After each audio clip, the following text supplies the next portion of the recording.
Hello everyone welcome back to my channel. আজি ৰাতিপুৱাই ব্লগটো আৰম্ভ কৰি দিলোঁ।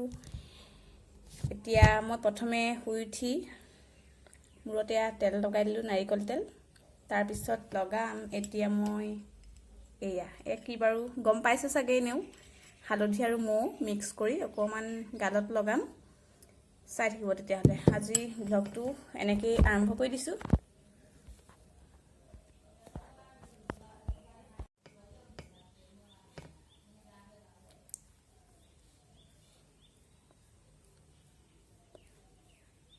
হালধি আৰু মৌটো গালত লগালে এই গৰম দিনত অকণমান ছালখনে মানে চফ্ট হৈ থাকে আৰু নহ'লে ঘামি মেলি গালখন একেবাৰে ক'লা পৰি যায় পুৰা। আৰু হালধিটো এনেও দাগ চাক উঠোৱাৰ কাৰণে ভালেই। মই এনেকৈ হাতেৰে লগাই লৈছোঁ। হাতেৰে লগালে আচলতে বেছি সুবিধাজনক হয়।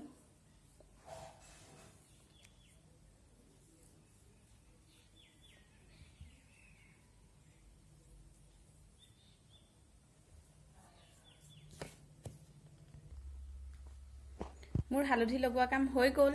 এইটো আপোনালোকে ট্ৰাই কৰি চাব, গৰম দিনৰ কাৰণে খুবেই ভাল হয় স্কিনখন ভাল কৰি ৰখাৰ কাৰণে। এনেও সকলোৱে স্কিন কেয়াৰ লয়েই গৰম দিনত অলপ হ'লেও।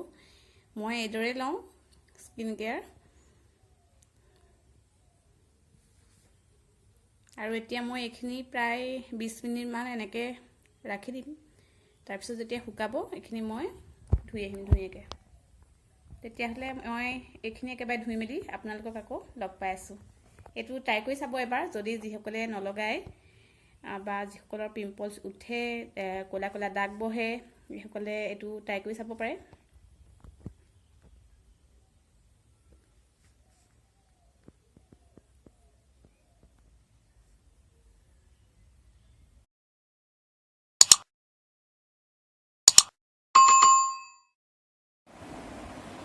হে গাইজ, গা পা ধুই মেলি আহি গ'লোঁ। এতিয়া চাওক মোৰ স্কিনখন বহুত ছফ্ট হৈ আছে। মই কোনো ক্ৰীম লগোৱা নাই, দেখিছে। গৰমটো বাৰু কেনেকুৱা পৰিছে। গৰমৰ কাৰণে এতিয়া মই গা পা ধুই আহি পকাত বহি আছোঁ, ফেনখন লগাই লৈ। অলপ দেৰি এনেকৈ বহি আছোঁ। যিসকলে মোৰ ভিডিঅ'টো চাই আছে প্লিজ শ্বেয়াৰ কৰি দিব ভিডিঅ'টো, আৰু ছাবস্ক্ৰাইব কৰিব নতুন ভিউৱাৰ্ছসকলে। তেতিয়া আকৌ নতুন নতুন ভিডিঅ'বিলাক বনাই থাকিবলৈ আমি উৎসাহ পাওঁ। আৰু প্লিজ শ্বেয়াৰ কৰি দিব ভিডিঅ'টো আপোনালোকৰ মানে পৰিয়ালবৰ্গৰ লগত বা ফেমিলিৰ লগত। কি গাইছোঁ আৰু। আজি মই কি বনাম অকণমান বোলো ভিডিঅ' কৰি দেখাওঁ। কিনো বনাম, নিৰামিষেই বনাম। ব'লক তেতিয়াহ'লে আজি মই কি বনাম অকণমান দেখাই দিওঁ আপোনালোককো। ৰ'ব, আৰু এটা কথা, আজি মই এবিধ শাক বনাম, দেখাই দিছোঁ। কোনোবাই শাকবিধ চিনি পাবও পাৰে। এইবিধ শাকটো কোনোবাই চিনি পাইছে নেকি বাৰু? এইটো যদি নামটো বাৰু মই কৈয়ে দিম। এইবিধ হৈছে অসমৰ বিখ্যাত কলমৌ শাক। জানেই অসমততো বিভিন্ন প্ৰজাতিৰ শাকজাতীয় উদ্ভিদ পোৱা যায়। আজি এবিধকে বনাম। আৰু বনাইছোঁ টেঙা দাইল। ব'লক তেতিয়াহ'লে দেখাই দিওঁ কিনো বনাই। এয়া মই বনাই আছোঁ টেঙা দাইল। টেঙাটো হৈছে টেঙামৰা শাকৰ লগত মচুৰ দাইল। এইটো চিম্পুলেই হয়। মচুৰ দাইলটো এটা চিচি মাৰি বইল কৰি লৈছোঁ। তাৰপিছত মেথি গুটি দি তেল মাৰিলোঁ। মৰাৰ পিছত টেঙামৰা শাকখিনি দি দিলোঁ। বছ ৰেডি, চিম্পুল হয়। গৰম দিনত এনেও টেঙা শাক ভাল লাগে ন।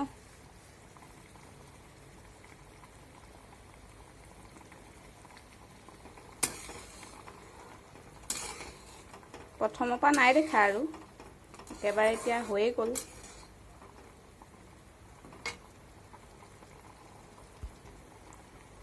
অকণমান টেষ্ট কৰি চাওঁ।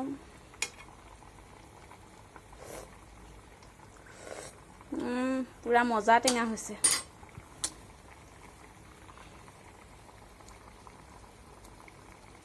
বলক তেতিয়াহ'লে এতিয়া মই শাকখিনি কাটি লওঁ ধুনীয়াকৈ।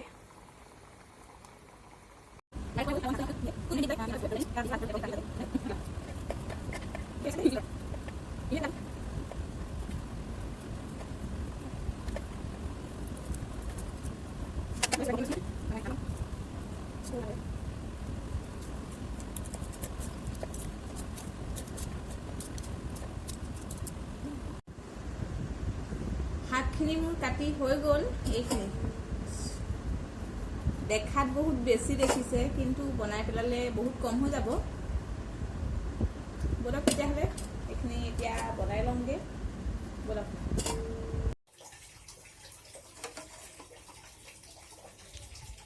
এখন কেৰাহী পাতি গৰম হ'বলৈ তেল দিলোঁ, এইখিনি চবে জানি।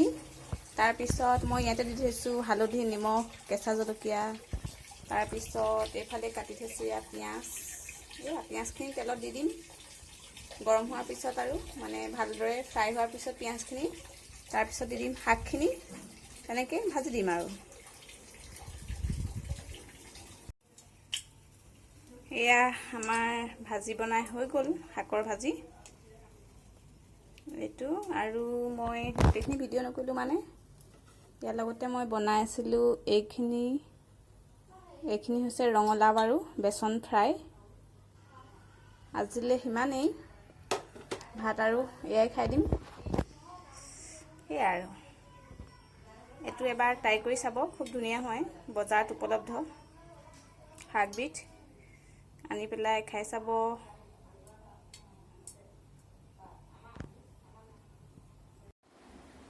হেল্ল' এভৰিৱান, ভাত পানী খাই মেলি শুই গ'লোঁ। ভিডিঅ' কৰা নহ'লে, এতিয়া আকৌ উঠি মেলি ভিডিঅ' কৰাত লাগি গ'লোঁ। ব'লক তেতিয়াহ'লে আৰম্ভ কৰি দিওঁ এতিয়াৰ পৰা আকৌ। এতিয়া মই আম পিচিবলৈ গৈ আছোঁ। এইটো ব'লক।